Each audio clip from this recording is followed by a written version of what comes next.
Boa tarde, gente. Muito obrigado a todo mundo que está aqui. Isso mostra que a gente realmente quer participar. A gente chamou e vocês vieram. Obrigada. Não desistir da política. Eu sei que é tentador às vezes, é desanimador às vezes, mas a política é feita por nós, tanto que estamos aqui. Então, muito obrigado por todos vocês que vieram, por todos que estão assistindo. E vamos começar. Que ninguém saia daqui preso, né? Amém. Seguinte, gente, eu escrevi tudo que eu tenho para falar. Primeiro, porque eu não queria perder a oportunidade de falar exatamente tudo que eu acho que precisava ser dito. Segundo, porque eu dosei bem as palavras, né? Não vou correr o risco de ser emocionada aqui. Eu vou começar agradecendo o Gustavo Gaia, presidente Gustavo Gaia, que eu tenho muito orgulho de chamar de presidente Gustavo Gaia dessa comissão. Parabéns por tudo que você tem feito. Meu amigo, deputado Felipe, Carolina de Tone. Gente, eu vou citar o nome de todo mundo, não. Que bom, deputados, que vocês estão todos aqui, porque, igual a Ana Paula falou, a gente precisa de vocês. A gente sozinho, a gente, na verdade, se sente sozinho. Então, vocês têm que ser a cavalaria. Quem tem que ir na frente é vocês. E eu espero que vocês façam isso e vocês estão aqui, na cavalaria. Obrigada pela presença. Eu vou começar essa manifestação dizendo que eu estou com medo. E não é brincadeira, não. Realmente, eu estou com medo de falar qualquer coisa. Sim, Alexandre de Moraes, eu tenho medo de você. Você conseguiu. E isso é assustador. E eu nem estou brincando. Eu queria estar brincando, mas eu não estou. Porque o risco de você ser penalizado pelo que você diz e ser interpretado de uma forma diferente do que você realmente quis dizer é real. As pessoas caem em inquéritos, as pessoas são processadas, as pessoas são presas. Então, eu estou com medo. Mas se a gente fosse depender de pessoas com medo, o Brasil ainda seria colônia. Então, o mínimo que a gente pode ter aqui é coragem. Vamos lá, então. Por favor, slide 1. Eu quero fazer aqui uma cronologia da censura, porque não começou ontem. É muito importante que todos nós saibamos exatamente como aconteceu, por que aconteceu, e quem está pagando por isso. Vamos lá, gente. Quando a gente fala de censura, a gente tem que deixar claro aqui para todo mundo que a primeira vítima da censura no Brasil foi a imprensa. A primeira vítima foi a imprensa com essa matéria. O amigo do meu pai, da revista Cruzoé, do dia 11 de abril de 2019, onde a Cruzoé contava que teve acesso a um documento da Operação Lava Jato, onde o Marcelo Odebrecht revelava o codinome usado para se referir ao ministro Dias Toffoli na empreiteira, que era o amigo do meu pai, porque o amigo do meu pai era o Lula. Essa matéria foi censurada. Slide 2, por favor. No dia 15 de abril, o G1 já noticiava, e eu estou colocando matérias da grande mídia, que eu sei que tem gente de esquerda aqui, para não falar que eu estou falando fazendo fake news, é importante provar os fatos, porque as pessoas negam os fatos. No dia 15 de abril, o G1 noticiava que o STF estava censurando sites e estava mandando retirar matérias que ligavam Toffoli a Odebrecht. E ainda conta que o ministro Alexandre de Moraes, relator do inquérito, além de censurar, a matéria estipulou uma multa de R$100 mil e determinou que a Polícia Federal ouvissem os responsáveis pelo antagonista e pela Cruzoé. Isso não começou ano passado.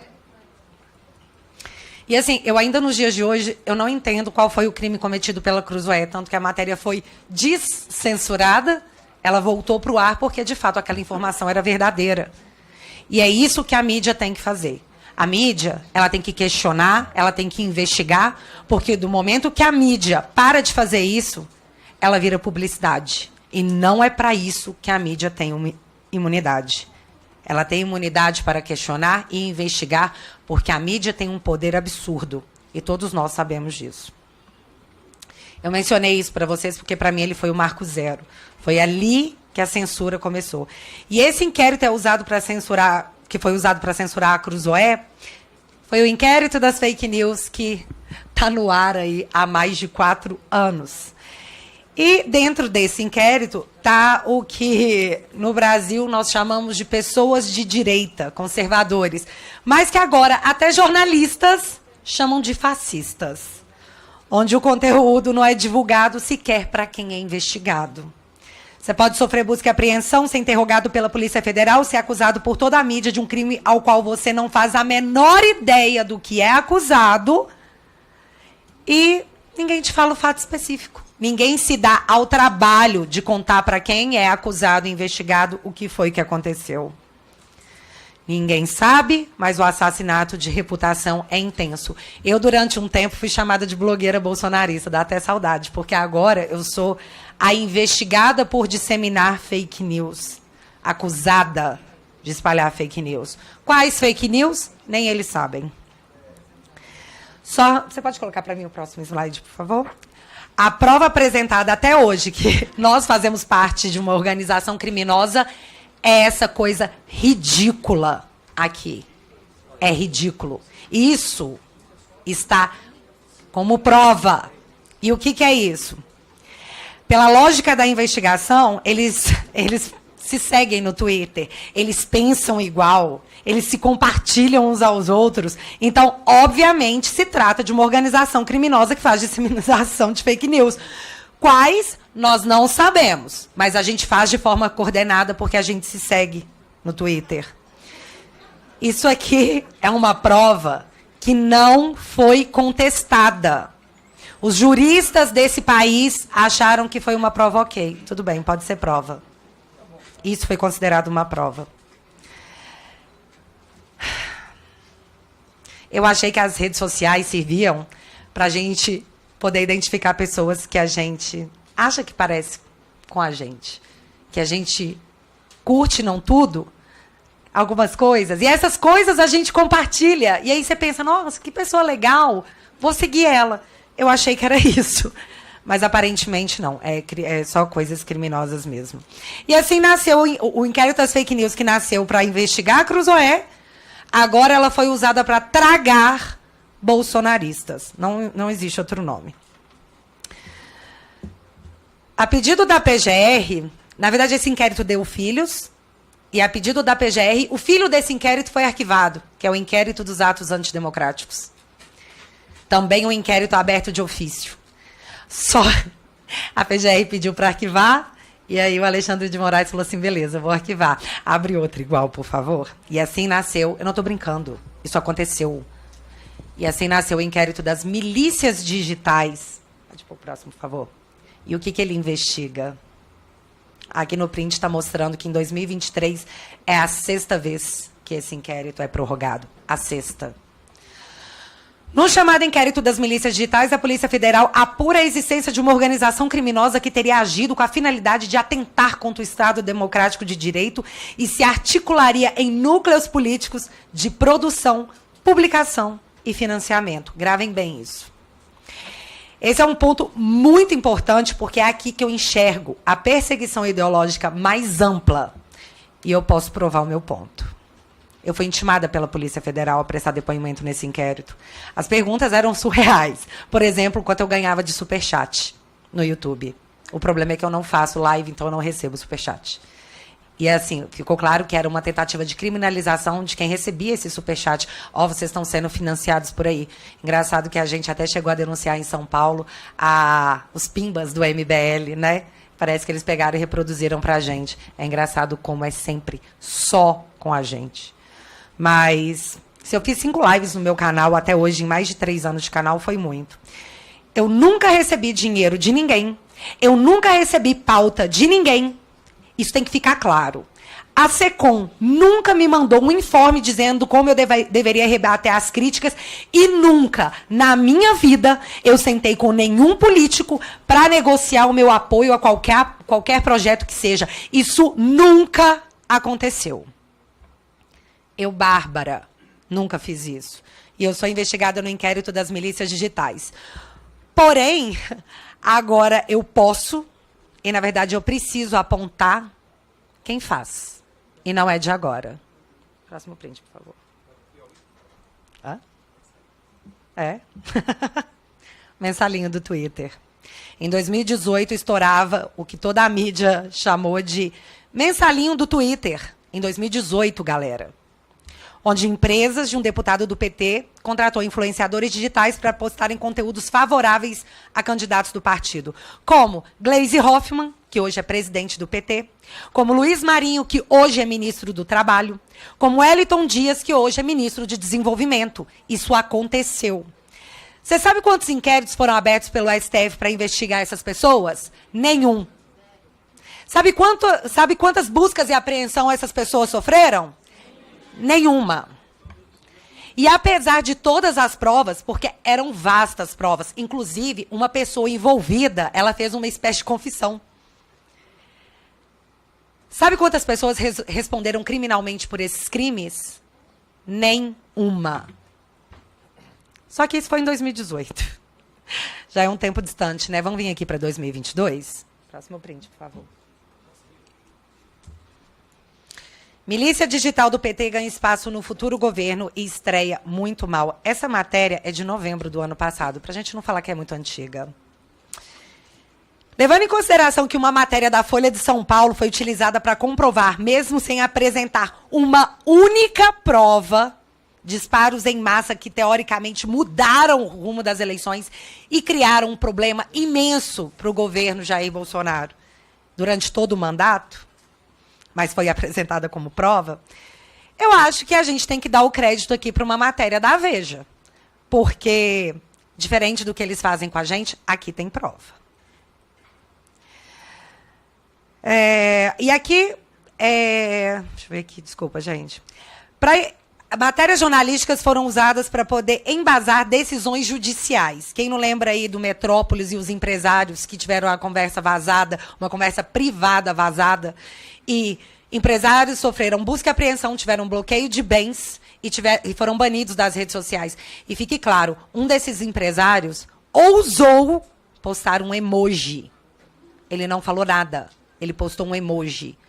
A justiça desse país considerou como prova, pegou esse material e promoveu esse avanço inacreditável em cima de empresários, onde tudo não passava de uma conversa privada de WhatsApp. Pois bem, aqui a matéria nos mostra de maneira objetiva alguns exemplos de como age a milícia digital do PT sem nenhum tipo de obstáculo jurídico. Próximo print, por favor. Esse é o deputado Janones. Aqui ele está contando que a SECOM enfiou 13 milhões de reais, período eleitoral, tá, galera? Enfiou 13 milhões de reais o dinheiro do povo da Paraná Pesquisas. Essa notícia é falsa. A própria matéria coloca embaixo. Irresponsável. A denúncia é infundada de que o Planalto gastou 13 milhões com o instituto que trabalha para o PL. Isso foi em período eleitoral. Nada foi feito. Judicialmente, nada foi feito. Tanto que não para, né? Está aí até hoje. Mas eu preciso abrir aspas para a matéria, porque eu não tenho coragem de colocar em palavras minhas. Porque eu posso ser acusada de fake news. Então, eu vou colocar nas palavras da Veja. A milícia digital petista atuou desde o início com método e organização.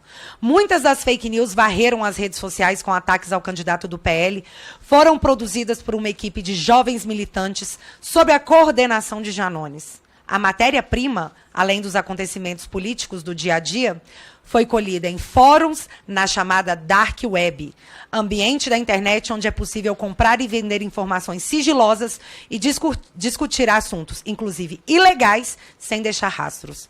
O passo seguinte da estratégia era mais simples. As estações eram transmitidas a grupos de transmissão, do qual faziam parte jornalistas acomodados ao PT, políticos famosos e influenciadores digitais, como Felipe Neto e Nath Finanças. Próximo print, por favor. Aqui, essa mocinha, eu vou abrir aspas de novo para o que ela fez. Era tudo encenação. A falsa eleitora de Jair Bolsonaro é, na verdade, a streamer Marina Mamed, de 32 anos, uma das parceiras de Janones na empreiteira eleitoral. Ela criou um perfil falso nas redes sociais para se apresentar como apoiadora do ex-capitão. Fecha aspas. E o que nós temos aqui? Eu preciso deixar isso bem claro. Organização, produção, disparo em massa, criação de perfis falsos, disseminação de fake news em pleno período eleitoral. Mas isso não é tudo que eles nos acusam de fazer?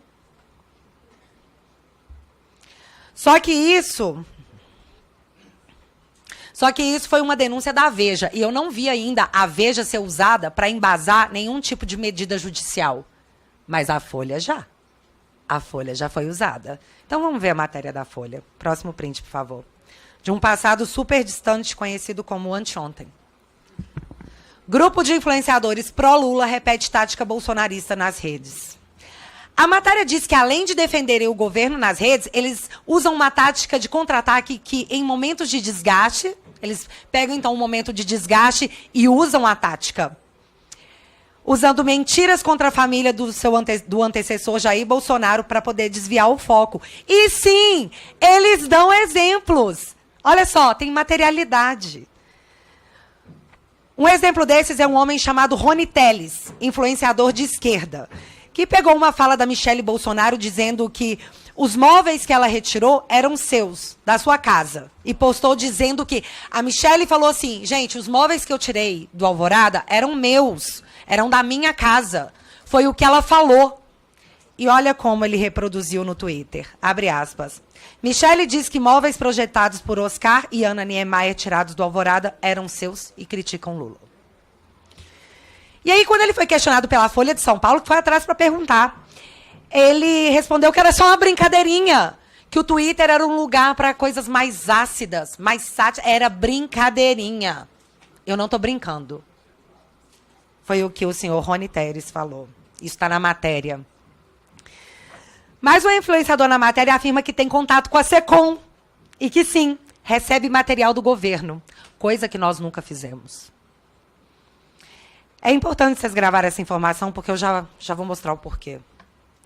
No outro momento da matéria, a Folha mostra o influenciador de esquerda Thiago Reis, que eu acredito que muitos conheçam, que publicou que a ex-primeira-dama, quando estava todo mundo falando sobre a Janja, tá lá em Portugal comprando uma gravata caríssima, o que para mim é problema dela.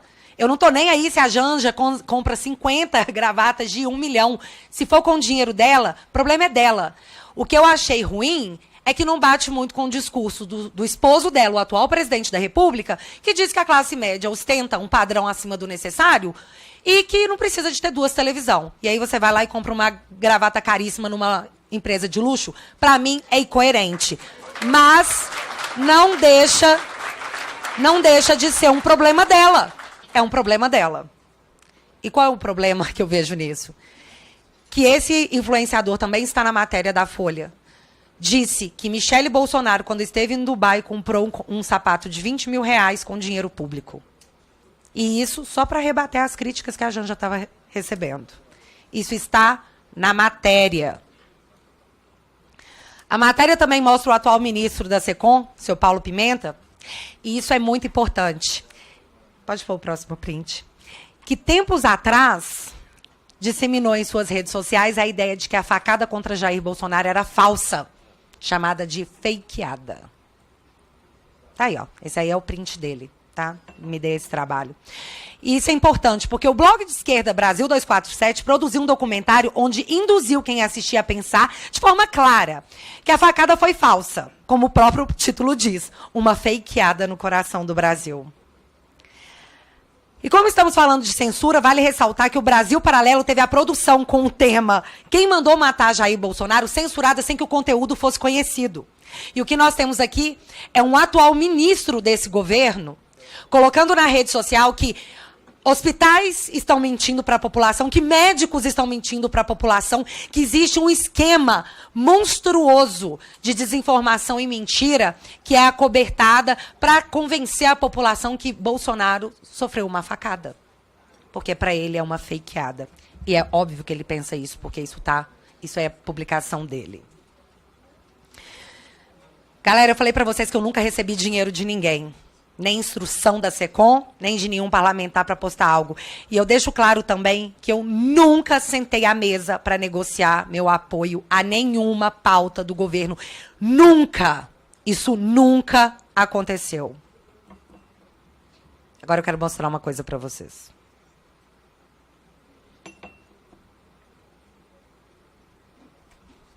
Vamos prestar atenção, por favor, porque é muito importante. Esse áudio que eu vou mostrar aqui é de um dos maiores influenciadores da esquerda, o senhor Thiago dos Reis. Ele não foi vazado, não, tá? Ninguém filmou ele escondido. Foi um desabafo que ele mesmo fez no YouTube. Obrigada, seu Thiago.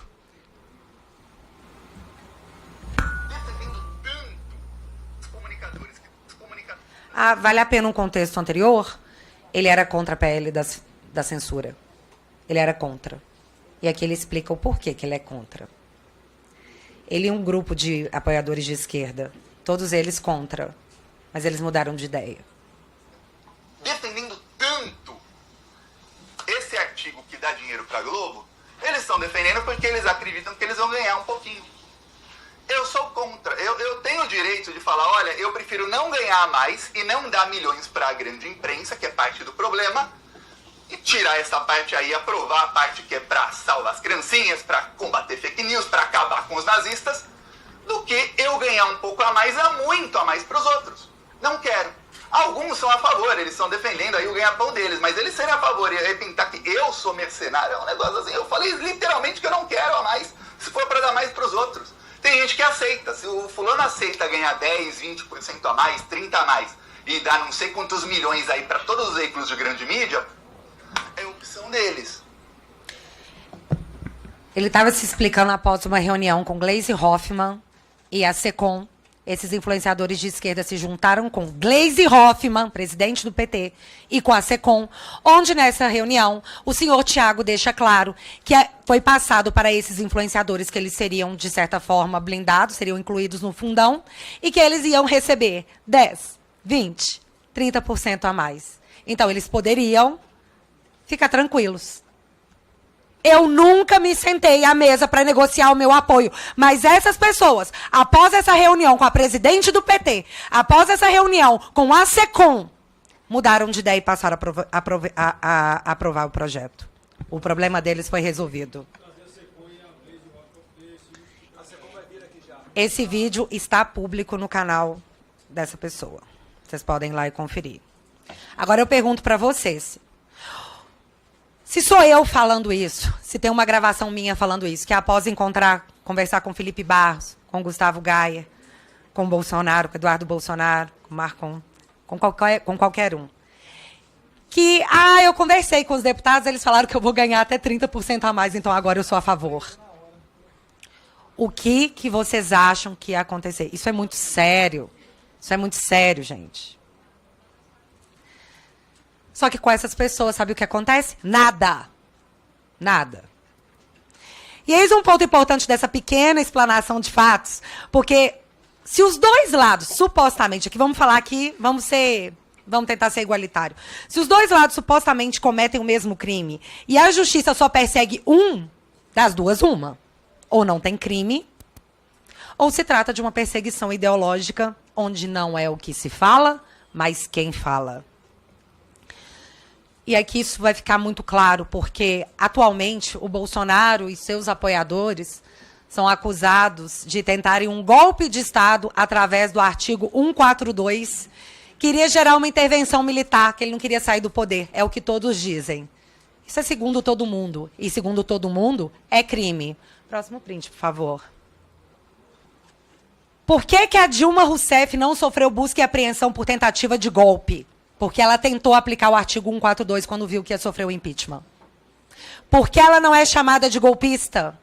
Porque não existe um inquérito para apurar a tentativa de golpe que Dilma Rousseff tentou dar ao tentar aplicar uma intervenção militar no Brasil, instituindo estado de sítio, quando ela viu que sofreria o impeachment. Por que é só do lado de cá? As situações são idênticas, não são? Bolsonaro não é acusado de tentar assinar aí o artigo 142 para tentar uma intervenção militar? A Dilma tentou, só que ela não conseguiu. O Bolsonaro, se fez, também não conseguiu. Qual é a diferença? Por que só um lado é criminalizado?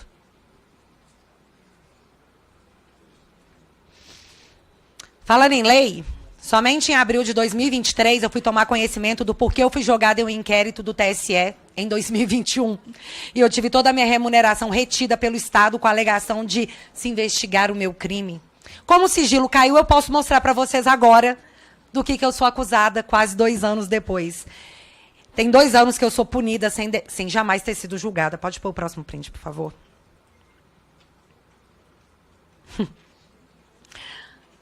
Isso aí é o que está dentro do inquérito. Esse inquérito aí que me aponta como uma criminosa. Agora, no Pingos dos Is, Bolsonaro e Felipe Barros mostraram relatórios do próprio TSE que confirma que o hacker teve acesso por meses ao sistema do TSE, e inclusive acesso à fonte do sistema eleitoral, onde podem ocorrer a programação para fraude. Laudo do próprio TSE, que hoje jura ser intransponível. Peraí.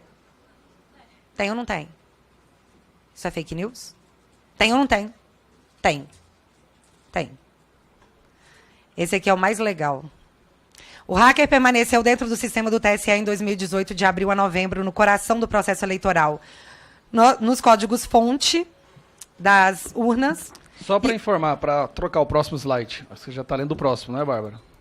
Não, Aí, só nesse. É só porque esse aqui é importante, porque eu pesquisei esse aqui, eu não achei a resposta, não. Nos códigos-fontes das urnas. Quando a PF pediu os dados do que o hacker fez dentro do sistema, o TSE respondeu que, ops, foi apagado, foi mal. Isso aqui foi colocado como se eu estivesse atentando contra a democracia, mas tem 3 dias que eu estou pesquisando em toda a internet, em todas as manifestações do TSE, onde eles desmentem essa informação, que está no laudo da Polícia Federal. Se isso é fake news, eu gostaria que me fosse provado que é fake news, porque nós temos um documento dizendo que não é, mas aqui eu fui acusada de fake news. Além disso, tem 2 vídeos transcritos meus. Um que eu explico a live do dia 4, que é justamente essa do documento, e eu gostaria muito de que todos vocês pudessem assistir, inclusive os juristas que estiverem assistindo, para me apontar qual foi o crime que eu cometi. Só que não vai dar, porque o meu canal foi censurado. Meu canal está censurado desde o dia 8 de fevereiro, e nós estamos em maio. E até hoje a justiça desse país não se deu ao trabalho de me explicar o porquê. Porque os meus advogados tentam, tá? A cada 15 dias. E a resposta é assim, não, obrigado por ter tentado. Pois você tenta de novo. Seria cômico se não fosse trágico, né? Eu estou censurada há 4 meses e ninguém da justiça desse país me diz o porquê. E não é porque eu não estou perguntando, não, eu estou. Mas eles simplesmente acham que não é necessário explicar o porquê. Aí eu pergunto, isso tem cara de democracia? Para quem? Para quem? O problema é que, ao mesmo tempo que isso acontece comigo, o Sérgio Cabral saiu da cadeia e virou influencer digital.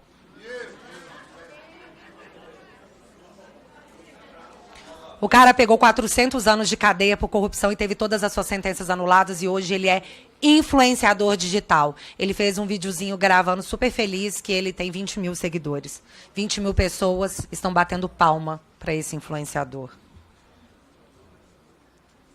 E aí eles me juraram que todas as perseguições que estamos sofrendo são em nome da democracia. Todo mundo calmo, eu estou fazendo isso em nome da democracia.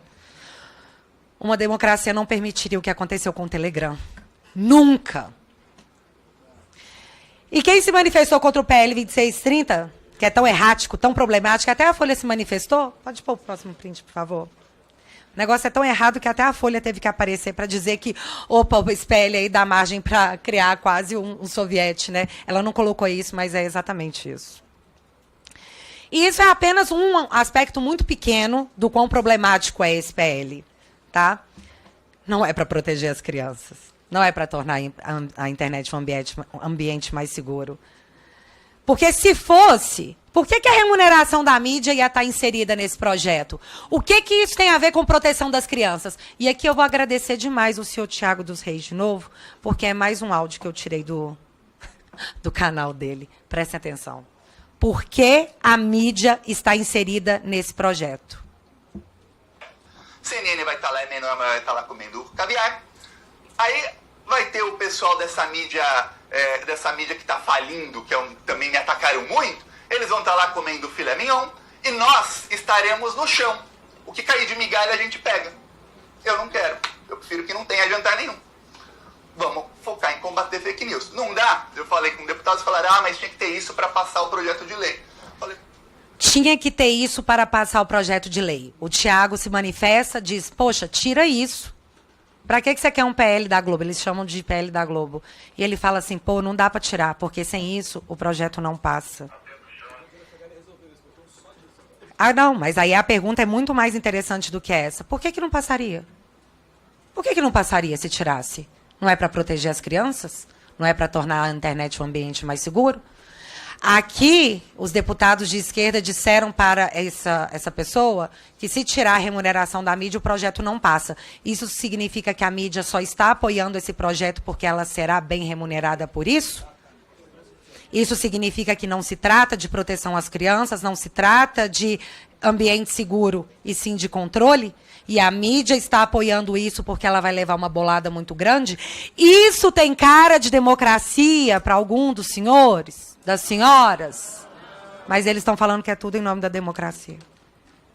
O Durov, que é o criador do Telegram, para quem não sabe, ele criou o Telegram para fugir de ditaduras. Ele criou isso para criar um ambiente seguro para as pessoas se expressarem na Rússia. O Durov, o dono do Telegram, ele é perseguido pelo Putin. Você acha que ele está olhando para a gente como? Você acha que eles estão preocupados com o Brasil? De falar assim, oh, meu Deus, tem um ditador lá. Ele lida com o Putin, galera. O que ele vai fazer é não fazer. Se aqui não pode ter uma democracia e o meu trabalho foi para se gerar um refúgio para ditaduras, estou fora. E não é só o Telegram que vai sair. Vai vendo. Eu quero ver o que vai ser um dia de Brasil quando a gente acordar e o Google estiver fora do ar. Aí a gente vai ver o que é mais importante. É o Brasil funcionar ou se é um ambiente democrático que a justiça quer impor. Ou a mídia, né? Vale ressaltar que esse PL 2630 no Senado tem a relatoria do senhor Ângelo Coronel, que foi até a Rússia pegar as melhores práticas de como se combater fake news. Na Rússia. Próximo cliente, por favor. Nós estamos assistindo aqui, esse é eu vi até que o filho do Noblar, estava aqui, Guga Noblar, né? Já foi? Essa matéria é do pai dele, o senhor Noblar, onde ele está dizendo, ele está deixando de forma bem clara, que o Anderson Torres e o Cid vão ficar presos até cantarem. Ou seja, até fazer uma delação. E que como eles estão com cara de que não vão fazer delação, eles vão ficar presos muito tempo. Pode ir para o próximo. O problema é que a gente tem uma matéria aqui do Poder 360, onde o ministro da Suprema Corte, Gilmar Mendes, diz que quem pratica a prisão para forçar uma delação está praticando tortura. Quem falou isso foi o Gilmar Mendes. E nós temos a mídia escancarando para todo mundo que Anderson Torres e Cid ficaram presos até fazerem uma delação. Pergunto, a justiça desse Brasil está cometendo tortura? Segundo o Gilmar Mendes, está.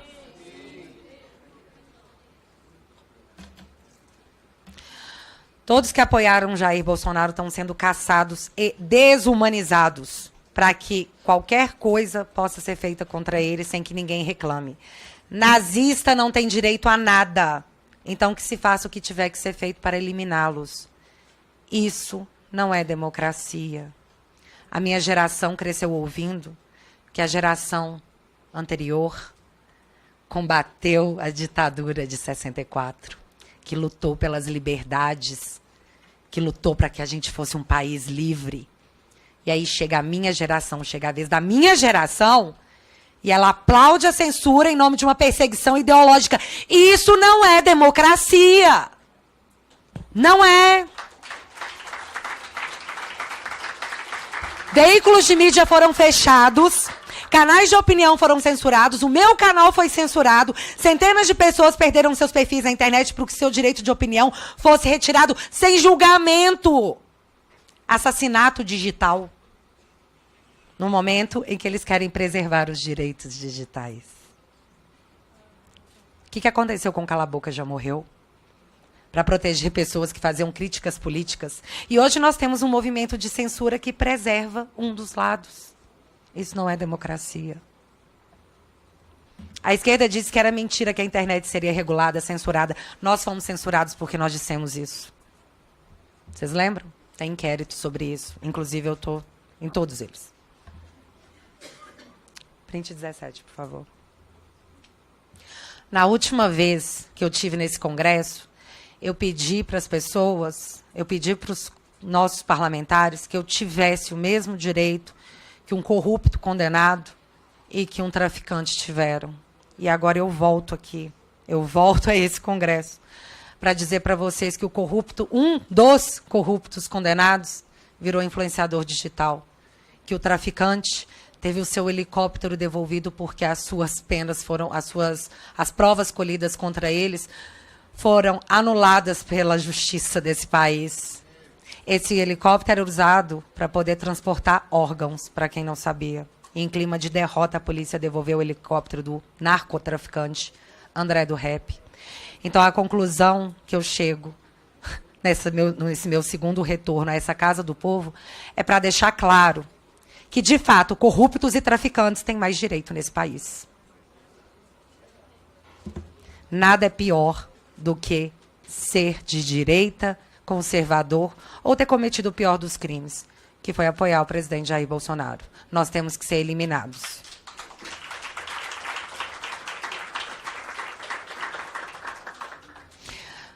Nós somos milícias fascistas, estou terminando, tá, gente? Nós somos milícias fascistas e nazistas.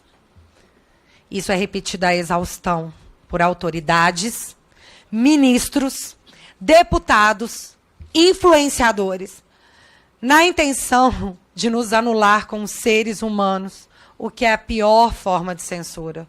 Pode pôr o print, por favor? Próximo print. Quero deixar claro para vocês uma coisa.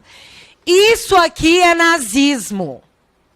Isso aqui é nazismo. Quando alguém se apropria do pior episódio da história da humanidade para atacar o seu opositor de forma ideológica, a ponto de tentar desumanizá-lo apenas para se ganhar uma disputa ideológica política, o que é nojento, chamando essas pessoas de nazistas, vocês estão anulando a gravidade do que foi esse crime aqui. Isso aqui é nazismo. Tenham respeito pelos judeus, pelas pessoas que passaram por isso, e parem de se apropriar de um termo horrível que foi usado para poder... É tão pesado que é para ninguém nunca mais fazer. Meu amigo, se eu te chamo no Twitter de mentiroso e falo que eu não concordo com você, porque eu acho que você está errado, eu não sou nazista por isso. Não é todo mundo que discorda de você que é nazista. Porque isso é uma tática de narrativa. E, por incrível que pareça, vocês sabem quem usavam isso? Quem usava esse tipo de estratégia? Eu não vou falar, não, porque... Enfim. Tenham respeito pelos judeus e parem com essa criancice esperta, essa criancice maldosa. Respeito é o mínimo que os judeus merecem. Nenhum deles pediu para se envolver nessas questões ideológicas, políticas e essa falta de vergonha e humanidade que você se propõe. Parem de minimizar o termo nazista, por respeito à história. Para finalizar, quem se omite por conivência política é cúmplice. E o nosso hino diz que, se um dia se erguesse uma clava forte, que todos veriam que um filho dessa pátria não fugiria à luta. Para salvar a democracia no Brasil, nós estamos assassinando a democracia na frente de todos que, por medo, se calam. A história, ela vai cobrar os covardes, os coniventes, quando o último a sair for obrigado a apagar a luz de um país que os nossos ancestrais deram a vida para que fôssemos livres. Prestem atenção. Nós estamos abrindo, nós não, muitos estão abrindo mão de liberdade por segurança. E não terão nem liberdade, nem segurança. Muito obrigada a todos.